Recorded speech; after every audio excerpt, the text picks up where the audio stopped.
Comment réussir mieux que 99% des gens en prenant simplement des risques calculés? C'est ce que l'on va voir dans cette vidéo. Premier point essentiel à comprendre, c'est en accomplissant ce que les autres ne font pas que l'on a des résultats hors normes. Et la prise de risque est un élément central. La plupart des gens vivent dans la peur, ils voient des risques de partout. Ils entretiennent au maximum le statu quo, ils voudraient plus, mais ils ne font rien parce qu'ils ont trop peur de perdre. Notre ADN, notre cerveau, a gardé le câblage qu'il avait il y a des milliers d'années, où le risque voulait dire danger de mort. La plupart des gens ont une surreprésentation du risque parce que dans leur tête, ça veut dire danger de mort. Alors comment fait-on pour se détacher de ça et prendre des risques calculés afin d'avoir des résultats hors normes? Première chose à faire, clarifier le risque. Quelles sont les conséquences auxquelles vous vous exposez? Sachant que sur une échelle de 1 à 10, 1 c'est on va me critiquer, 10 c'est la mort. Ensuite, déterminer l'horizon de temps du risque. Bien souvent, quand on lance un nouveau projet, quand on fait quelque chose de nouveau, le risque va diminuer au fur et à mesure du temps. Et c'est directement lié au troisième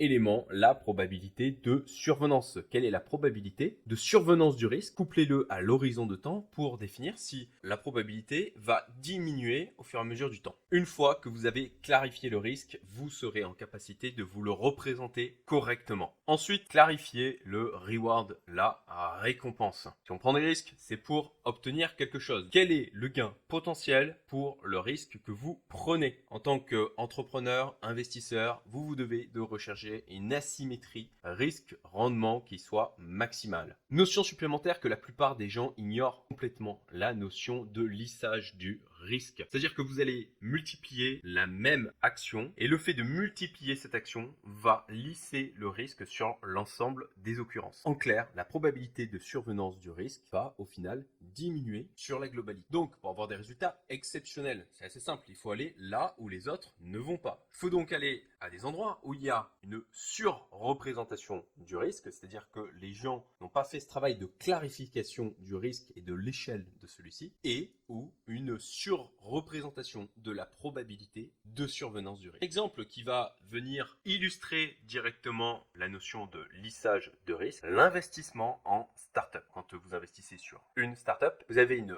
haute probabilité de perdre tout votre argent. Par contre, si vous mettez en place une véritable stratégie et que vous multipliez les occurrences d'investissement sur des startups, il faut avoir un portefeuille de 25 à 30 startups et à ce moment-là, vous diminuez très fortement vos probabilités sur l'ensemble du portefeuille de perdre la totalité de votre argent. Au contraire, vous maximisez les probabilités que ce portefeuille vous génère du retour sur investissement.